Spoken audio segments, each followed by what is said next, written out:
বসাবো বুঝিস নে।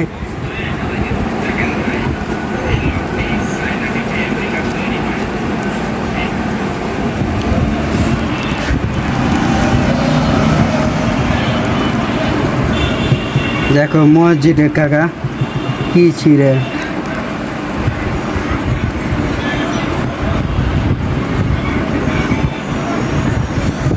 সর্বশেষ আমাদের কাছে একটাই রিকোয়েস্ট, আপনারা যারা মসজিদে টাকা দান করবেন অবশ্যই দেখে শুনে দান করবেন।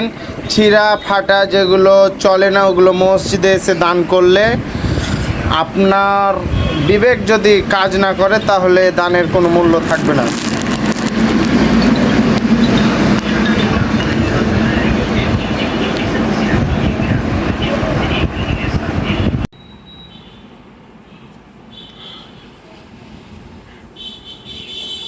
এই যে